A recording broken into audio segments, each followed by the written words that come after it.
Hello class 10 के बच्चों, कैसे हैं आप लोग? बढ़िया एकदम। तो स्वागत है आपको आपके अपने YouTube channel education by SP Yadav पे। मैं हूं एसपी यादव और आज हम लोग करेंगे हिंदी का 20 महत्वपूर्ण सब्जेक्टिव क्वेश्चन, जिसको बोलते हैं 2 अंकीय प्रश्न या लघु उत्तरीय प्रश्न। आपके बिहार बोर्ड एग्जाम में लघु उत्तरीय प्रश्न जो है वो 10 प्रश्न पूछे जाते हैं, जिसमें से आपको 5 प्रश्न का जवाब देना होता है।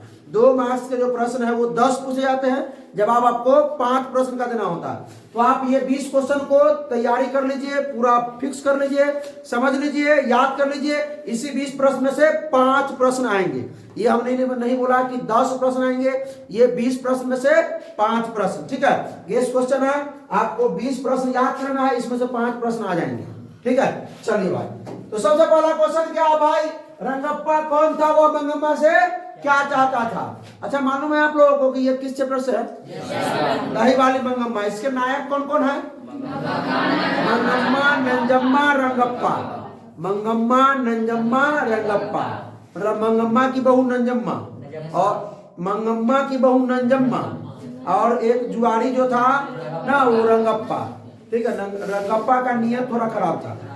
ठीक है, बहुत बढ़िया कहानी है इसमें बेटे। मतलब ये बहू से अलग भी हो जाती है झगड़ा उगड़ा के कारण, लेकिन पोते पोती के कारण जो है मिल जाती है ना। बहू को लोभ आता है कि रंगप्पा पैसा ठग लेगा हमारे सास से, तो पोता पोती को भेज करके वो मतलब पुल्हा करके, हाँ, पोता को भेज करके वो पुलाती है, जाओ दादी के पास रहना है, ताकि जो है मिल पाच हो जाए, सड़ा हो जाए।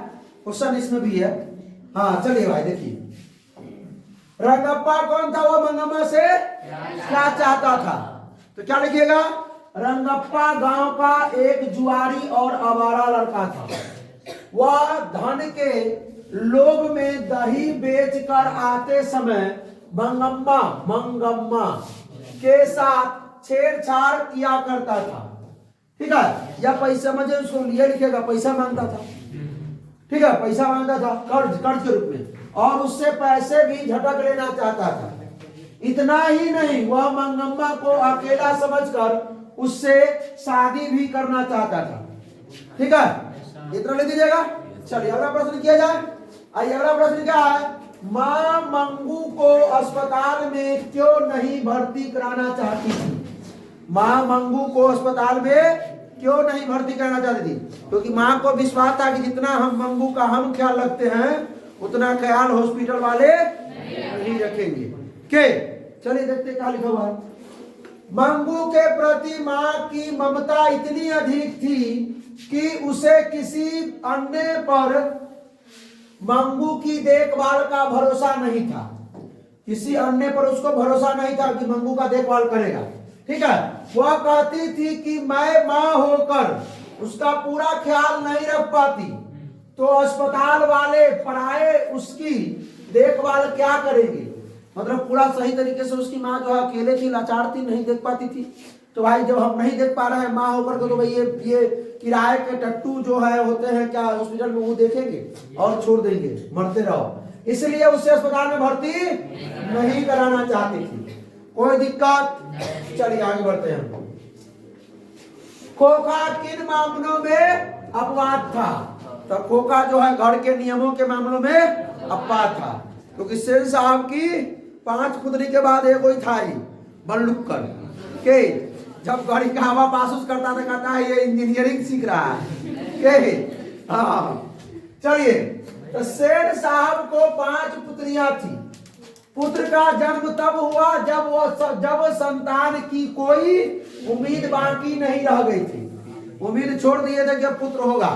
ठीक है, अर्थात सेन साहब को पुत्र तब नसीब हुआ जब पति पत्नी दोनों बुढ़ापे के अंतिम पड़ाव में पर पहुंच चुके थे। ठीक है, बूढ़े नहीं थे। इसलिए खोखा जीवन के नियमों के अपवाद, जीवन के नियम में भी अपवाद था, क्योंकि बुढ़ा मतलब जब उम्मीद नहीं थी तब क्या हुआ, ये लड़का हुआ कि क्या, तो वहां अपवाद हुआ है जीवन के नियमों में, अयोग घरों के नियमों में। ठीक है, मतलब इसके 5 बेटियां एकदम क्या शांत स्वभाव की थी, लेकिन ये जो था घर के नियमों को धज्जिया उड़ाने में एकदम, कैसे घर के नियमों में, साथ साथ घर के नियमों का भी अपवाद था। घर के नियमों को धज्जिया उड़ाने के लिए ये अपवाद था। चलिए अगला प्रश्न करेंगे 4। वाणी कब विष के समान हो जाती है भाई साहब? वाणी जो है, जो बोली है, वो विष के समान कब हो जाती है? बीवी लगा लीजिएगा, सर पूछेगा। हाँ, वाणी तब विष के समान हो जाती है जब व्यक्ति राम नाम की चर्चा या भजन न करके संसारिकता की चर्चा करता है। तात्पर्य, ठीक है, यह है कि जब व्यक्ति ईश्वर के नाम की महिमा का गुणगान न करके मति भ्रमता के कारण पूजा पाठ, कर्म कांड या ब्रह्मांड वर्ग में विश्वास करने लगता है।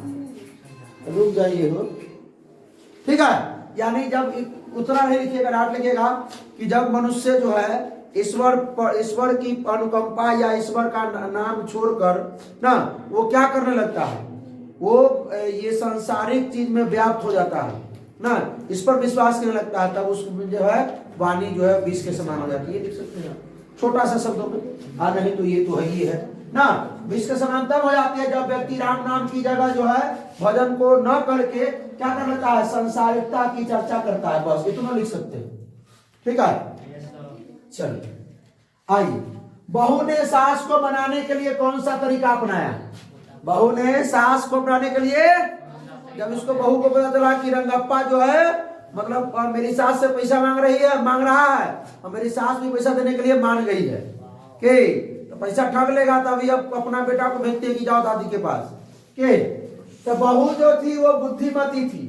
जब बहू को रंगप्पा के द्वारा ज्ञात हुआ कि उसकी सास ने रंगप्पा को कर्ज देने की स्वीकृति प्रदान की है, मतलब इसको मालूम हो गया कि अब रंगप्पा जो है कर्ज मांगा है और मेरी सास ने मतलब कर्ज देने के लिए तैयार हो गई है, तब उसने बेटे को ढाल बनाकर पैसे लेने की तरकीब सोचने लगी कि अगर उससे होगा तो कुछ पैसे उससे अपनाया जाए, या हो सकता है कि उसको मिला ले।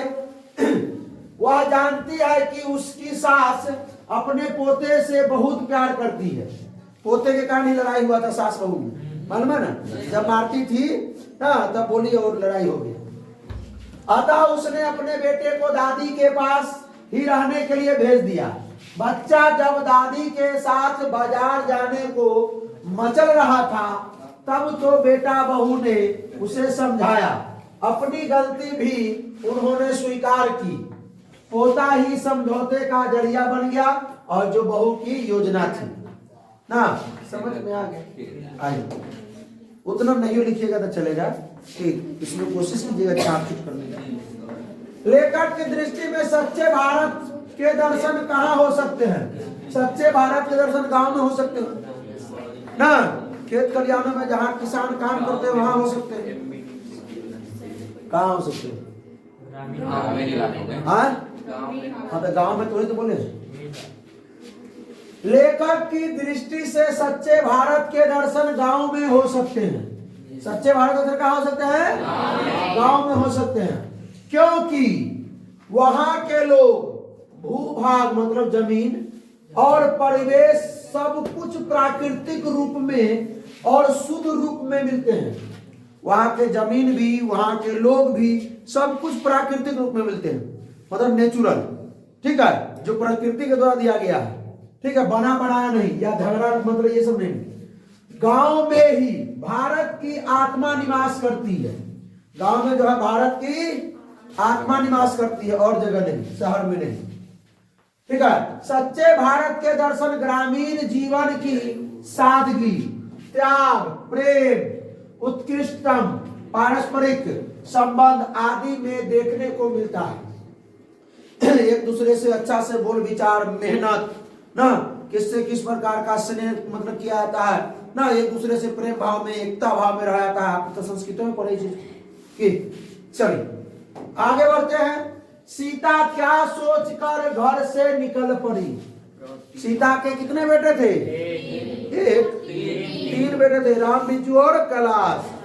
राम, बिरजू, एक बोला है पहले, तीन बोला है, अच्छा चलिए ठीक है। लेकिन एक, तीन बेटा है, एक माँ को मतलब पाल नहीं पाता है, इसमें कि 50-50 रुपया देने के बाद करता रहता है। कैलाश नारायण बिरजू, प्रतिमाह 50-50 रुपए देने की बात सुनकर पहले तो 6-6 महीना मतलब पहले रखता है कि 3-3 महीना। सीता को हार्दिक पीड़ा हुई, मतलब ये बात सुनी कि सब 50-50 रुपया देने पहले जो है 1-1 महीना रखता था सब कि तोरा में रहेगा, फिर हमरा में रहेगा, फिर हमरा में रहेगा। और जो 30-30 दिन 31वां दिन नहीं मिलता था कुछ करने के लिए, भूखे रह जाते थे, ठीक है। तो सोचा कि भाई अब रह करके परेशानी ज्यादा होता था, तब 50-50 रुपया जो है दे देंगे, अपना ये अपना गुजर बसर कर लेंगे। तो उसने सोचा कि जब मुझे मजदूरी ही करनी है तो कहीं भी रह लूंगी और रोटी खा लूंगी, मतलब अपना मतलब भरण पोषण कर लूंगी, पेट पाल लूंगी। यही सोचकर वह घर से निकल पड़ी। बहादुर के चले जाने पर सबको पछतावा क्यों होता है? बहादुर वाला कहानी बहुत मस्त लगता है पढ़ाने में, बहुत मजा आता है उसमें।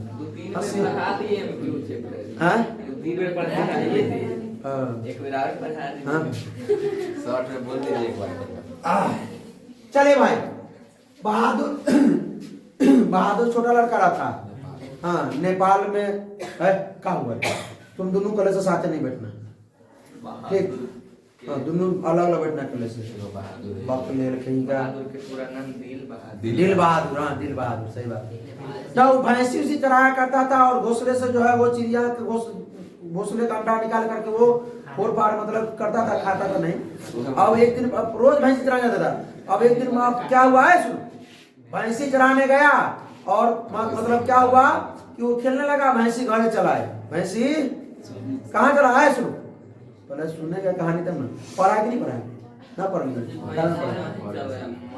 मार के पहले तो बाद में न हुआ। पहले भैंसी पहला दिन घर चला है, फिर तो माँ उसकी पहले बोली, ठीक है। फिर दोबारा दिन भैंसी मतलब चराने गया, तो दोबारा दिन मतलब जो है दूसरा के खेत में चला गया, उसने भैंसी को खूब दगाई किया। कौन? बहादुर। अब हाँ अब चला गया वहाँ, भैंसी घर चला गया। उसकी माँ ने सोचा कि जरूर भैंसी को बहादुर ने मारा है, इसलिए ये भैंसी आ गई है, ठीक है। अब उसकी आने दो उसको। बहादुर आया तो बढ़िया से उसको दवाई पानी मिला, बेचारा रात में चुरा उरा करके पैसा वैसा बस वहां से निकल गया, 2 रुपया निकल गया। अब वो जब गया लेखक साहब के यहाँ वो काम करने लगा, सबको अच्छा ऐसे बैठा हुआ था, जब छोड़िए उस टाइम पर लेखक साहब को मिला, वहां लेकर नौकरी पर काम करने लगा।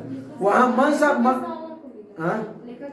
लेखक साला को मिला था, तो लेखक साहब ने ले गया था काम। नौकरी किसके यहाँ कर रहा था? लेखक साहब के यहाँ। सबका देखभाल बढ़िया से करता था, लेकिन उसके यहाँ जो कुटुंब आते हैं उस पर चोरी का इल्जाम लगा देते हैं। लेकिन अंत में वो जो है घर छोड़ कर चला जाता है, तो सबको पछतावा होता है। तो देखते हैं, आइए।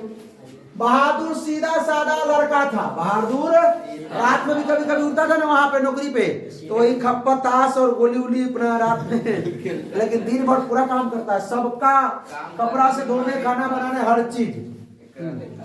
उससे सबको आराम मिलता था। किस सबको? लेखक साहब के परिवार को, और सबके अहम की तुष्टि होती थी। आगे देखिए, लोग उसे नाहक में मार और गाली भी देते थे, मतलब बिना काम के उसको नाहक मतलब बिना काम के मारते भी थे और गाली भी देते थे। किसको? बहादुर को। कौन लोग? लेखक के बेटा बहुत ज्यादा कर दिया था। किशोर तथा चोरी का इल्जाम लगाकर अपमानित भी किया करते थे। तो चोरी का इल्जाम कौन लगाया? उसके यहाँ जो फर्क लगाया से, और मिठाई के लिए पैसा नहीं था लेकिन कहा कि देखा कि बेइज्जती हमारा हो जाएगा, तो चोरी का इल्जाम लगा दी बहादुर पे। उसके चले जाने पर सबको अपनी भूल का एहसास हुआ, इसलिए सबको पछतावा हो रहा। आइए, गांधी जी के अनुसार शिक्षा का जरूरी अंग क्या है? कौन सी प्रश्न है? शिक्षा। और इसके लेखक कौन है? महात्मा गांधी। गांधी जी का जन्म, मृत्यु 1948, 30 जनवरी। किसने मारा? नाथूराम गोडसे ने कहा बुड्ढे ना, वो मतलब आ रहे थे वहां से, जो जहाँ पे मतलब मीटिंग होता था पहले, वहां से आ रहे थे, बस उसको जो है। गांधी जी के अनुसार शिक्षा का जरूरी अंग यह होना चाहिए कि बालक जीवन संग्राम में प्रेम से घृणा को जीवन संग्राम किसे? प्रेम से घृणा को, सत्य से असत्य को, और कष्ट को किससे? सहन से, हिंसा को आसानी के साथ जीतना सीखे। ठीक है, यानी कि प्रेम से घृणा को, जो घृणा कर रहा है, नफरत कर रहा है, उसको प्रेम से जीतिए। असत्य को सत्य से जीत लीजिए। कष्ट को सहन से जीत लीजिए। ठीक है, और हिंसा को अहिंसा से ना आसानी से जो है उसको क्या कर लीजिए? जीतना सीखिए। ठीक है, इस सत्य के बल अनुभव करने के कारण ही गांधी जी ने सत्याग्रह संग्राम का उत्तरार्ध में लिखेगा, पहले टॉलस्टॉय फॉर्म में, बाद में फिनिक्स आश्रम में ना बच्चों को इसी ढंग की तालीम देने की भरसक कोशिश की थी। मतलब बहुत ज्यादा कोशिश की थी, यही तालीम देते थे वो गांधी जी। कौन? अब आप चाहेंगे तो इसको यहीं तक लिखेंगे। ठीक है, हाँ बढ़िया रहेगा। 2 नंबर में है, मात्र लिखेंगे। पप्पाती कौन थी और वह शहर क्यों लाई गई थी? पप्पाती जो थी बल्ली या माल की बेटी थी। कौन थी? तो पप्पाती जो ऑब्जेक्टिव में पूछा जाता है, ऑब्जेक्टिव में भी पूछा जाता है। पप्पाती वल्ली या माल की लड़की थी, वह शहर के बड़े अस्पताल में इलाज के लिए लाई गई थी, क्योंकि उसे बुखार था और गांव के प्राइमरी हेल्थ सेंटर के डॉक्टर ने इसकी सलाह दी थी कि यहाँ से ले जाइए, यहाँ नहीं संभालने वाला है। कवि की दृष्टि में मालिन कौन है? तो श्री राधा और कृष्ण जी जो है वो कवि की दृष्टि में माली और मालिन है ना। प्रेम यानी श्री राधा कृष्ण है ना। कवि की दृष्टि में कृष्ण और राधा माली और मालिन है। दिनकर की दृष्टि में आज के देवता कौन है ना? तो दिनकर की दृष्टि में आज के देवता मजदूर तथा किसान ही है ना। ऑब्जेक्टिव है। अब एक आंसर इतना है तो अब ये हो जो आपको आंसर क्या करना है? कमेंट करना है। क्या करना है? रोज एक क्वेश्चन मिलता है ना कमेंट के लिए, इसका आंसर क्या करना है? बहुत छोटा आंसर, बहुत छोटा था इसका भी। कढ़ाई की झोले में मछलियां लेकर बच्चे पतली गली में दौड़ते हुए क्यों घुस गए? क्यों घुस गए? क्योंकि उसका घर अभी बता देंगे तो फिर मतलब लिखेगा। फिर बढ़ते नाखून द्वारा प्रकृति मनुष्य को क्या याद दिलाती है? तो बढ़ते नाखूनों द्वारा प्रकृति जो है मनुष्य को याद दिलाती है तुम पहले वाला ही पशु हो। ठीक है, तुम पहले जो पशु होता था वही पशु हो तुम। तो बढ़ते नाखून द्वारा प्रकृति मनुष्य को याद दिलाती रहती है कि तुम अब भी पशु हो, उन्हीं की तरह आचरण करने वाले हो। क्योंकि जब नाखून बढ़ता है तो ना प्रकृति दिलाता है कि जो पहले की तरह जो पशु जो है नाखून बढ़ाता था वही है ना। तुम इतने सभ्य हो गए हो फिर भी तुम पशु की तरह हिंसक, जड़, क्रोधी, ईर्ष्यालु ना और विवेकहीन हो।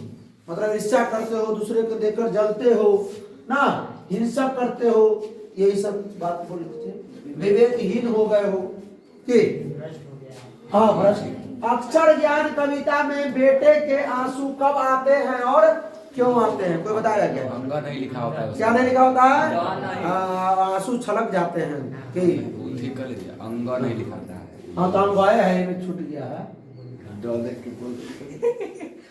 अक्षर अंगा नहीं लिख पाने की विफलता में बेटे को आंसू आ जाते हैं, क्योंकि उसे माँ से बहुत प्यार है और अंगा लिख लेने की विफलता में वह माँ की गोदी में बैठने की आशा करता है और आंसू छलक पड़ते हैं। बहुत प्रयास करता रहता है बच्चा, नहीं लिखा पाता रहता है। सब चीज तो लिख लेता है कठोर, लेकिन अंका नहीं लिख पाता रहता है। 5 अक्षर ही कविता। चल हाँ, गांधी जी बढ़िया शिक्षा किसे कहते हैं? गांधी जी, ये क्वेश्चन भी आई है, ये पूछ सकता है। तो गांधी जी के अनुसार अहिंसक प्रतिरोध सबसे उद्दत और बढ़िया शिक्षा है। कौन? अहिंसक प्रतिरोध। क्या? अहिंसक प्रतिरोध मतलब रोक, अहिंसक पर रोक लगाएंगे। ठीक है, वे बच्चों को अक्षर ज्ञान मिलने के पहले सत्य, अक्षर ज्ञान मिलने से पहले सत्य बोलना, प्रेम की भावना होना चाहिए, और आत्मा की शक्तियों का ज्ञान होना आवश्यक मानते हैं। वो कहते हैं कि अक्षर ज्ञान जिस बच्चे में आता है उससे पहले, अक्षर ज्ञान लिखने से पहले उसमें सबसे पहले सत्य बोलने की कला होनी चाहिए, प्रेम की भावना होनी चाहिए, ठीक है, और आत्मा की शक्तियों का ज्ञान होना चाहिए कि आत्मा से, सोच से ना। अब आगे प्रेम से घृणा पर हम विजय पा सकते हैं, सत्य से असत्य को उस पर विजय पा सकते हैं, और कष्ट सहने से हिंसा को जितना शिक्षा का अंग होना चाहिए, ठीक है। यही है गांधी जी बढ़िया शिक्षा, ऐसे ही मानते हैं। 17वां प्रश्न, मछली और दीदी में क्या समानता दिखलाई पड़ी है, स्पष्ट करिए। मछली और दीदी में क्या समानता है, इसे स्पष्ट कीजिए।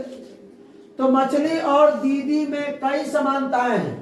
पहला समानता है, मछली जल में रहती है और दीदी घर में रहती है, कि मछली झोले में तड़पती है और दीदी घर में छटपटाती रहती है। हाँ, कुछ और नहीं।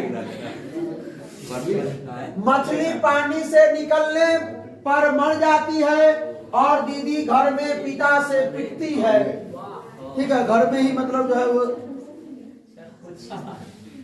क्या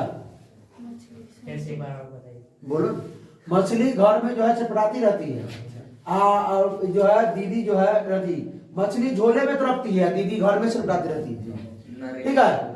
मछली पानी से बाहर निकालने पर मर जाती है और दीदी जो है वो घर में ही पिता से पिटती रहती है, मतलब घर पानी से बाहर निकल मरेगा, आई घर से बाहर जाके था वो बाबू उसको धोएंगे। हाँ, और न मछली अपनी व्यथा प्रकट कर पाती है और न ही दीदी, ठीक है। चलिए 18 में है, शंभू महाराज के साथ बिरजू महाराज के संबंध पर प्रकाश डालिए। बिरजू महाराज जो भी अपने जीवन में आगे बढ़े, पंडित बिरजू महाराज वो शंभू महाराज का दिन था, उनके चचा जी का, उनके तालीम से ही, उनके शिक्षा से ही वो आगे बढ़े पंडित बिरजू महाराज, ठीक है। हाँ, तो शंभू महाराज बिरजू महाराज के कौन थे, चाचा थे। कौन थे? हाँ, बिरजू महाराज, पंडित बिरजू महाराज को बचपन से उनका मार्ग निर्देशक मिला, और कौन दिए? पंडित शंभू महाराज दिए थे, उनके चचा। भारतीय कला केंद्र में उनका सानिध्य मिला, ठीक है, मतलब स्नेह मिला, मतलब भारतीय कला केंद्र में भी उनके चाचा ने उनको स्नेह दिया, उनको मतलब बताया, सिखाया, शिक्षा दिया, वो बात है। उन्हीं का सहायक रहकर बिरजू महाराज ने सफलता प्राप्त की, मतलब उन्हीं के सहायक रखे, उन्हीं के प्रति, मतलब उनके ही सहायता से। शंभू महाराज के साथ बिरजू महाराज बचपन में नाचा करते थे, ठीक है ना। आइए, और 19 नंबर क्वेश्चन, लेखक को क्यों लगता है कि नौकर रखना बहुत जरूरी है? क्योंकि लेखक के सभी रिश्तेदारों में लेखक नौकर है, और लेखक की पत्नी कहती है कि नौकर न लगे तो छोड़ के चल जाए ना, हाँ, काम न करे। नौकर तो शादी करे तो पहले कहो नौकर रख लीजिए, ठीक है। चलो, लेखक के सभी रिश्तेदारों के पास नौकर थे, लेखक के सभी रिश्तेदारों के पास क्या थे? नौकर थे। लेखक की पत्नी भी हमेशा नौकर चाकर की चाह किया करती थी। लेखक की पत्नी भी नौकर चाकर की हमेशा चाह कि भाई नौकर ला दो, काम बहुत करना पड़ता है। के तुरसे की पत्नी तो कहेगी नौकर लाइए, खाना तो तू ही से चूल्हा चौका कर देना, क्या है कुंदन जी करेगा ना। लेखक स्वयं भी अपने रिश्तेदारों का शौक मौज देखकर नौकर रखना चाह रहा था। लेखक भी चाह रहा था कि हमारे यहाँ क्या हो, नौकर हो, कि ये नौकर रखने के बाद शौक मौज बढ़िया होता है, सोते रहिए, खाना मिलेगा, पानी मिलेगा, कपड़ा धो कर देगा, क्या वही सब करता था बहादुर जो था सो। इस प्रकार लेखक को नौकर रखना जरूरी लगा। किस चैप्टर से है? बहादुर। पूरा नाम बहादुर, कहाँ का था? नेपाल का था। नेपाल कहाँ है? भारत का पड़ोसी देश, भारत से बाहर है, बाहर है ना, मतलब पड़ोसी देश उन्होंने। सीता अपने ही घर में क्यों घुटन महसूस करती है? सीता माँ, ये भी क्वेश्चन पूछ सकता है, सीता माँ रुआसी क्यों हो जाती है? आइए, सीता 3 बेटों की एक बूढ़ी विधवा माँ है। उसके तीनों बेटे माँ के खाना को लेकर आपस में झगड़ते रहते हैं।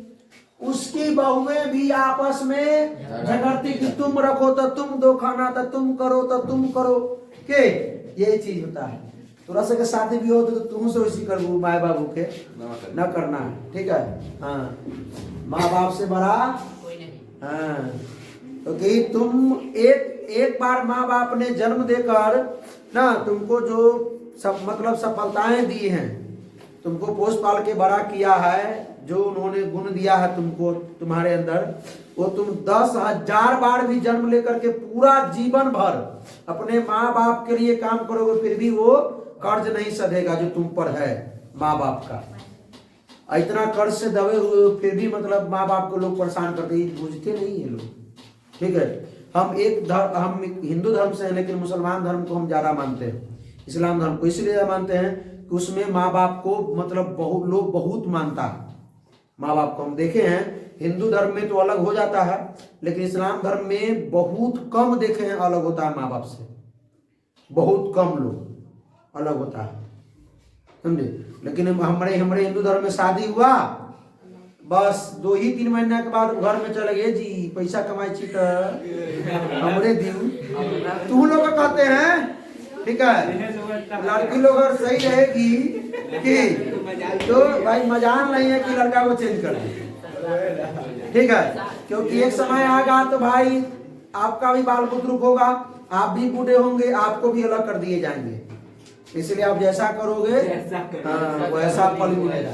तो चले भाई, इसलिए उसे अपने ही घर में घुटन महसूस होती थी, रोती थी ना, कोई दिक्कत नहीं ना। तो आगे बढ़ते हैं भाई। अरे कहा थे? वाह यार, 20 क्वेश्चन हो गया। तो भाई साहब कैसा लगा वीडियो? अच्छा लगा तो अपने दोस्तों के साथ शेयर कीजिए, कोई प्रॉब्लम हो तो कमेंट कीजिए, और किस विषय का आपको चाहिए क्वेश्चन, ऑब्जेक्टिव चाहिए, समरी चाहिए, 5 मार्क्स से चाहिए, क्या चाहिए आप कमेंट कीजिए। तो भाई तो फिर मिलते हैं इसके अगले लेक्चर में। तो हंसते रहिए, मुस्कुराते रहिए, पढ़ाई करते रहिए, रिवीजन करते रहिए, याद करते रहिए। All the very best.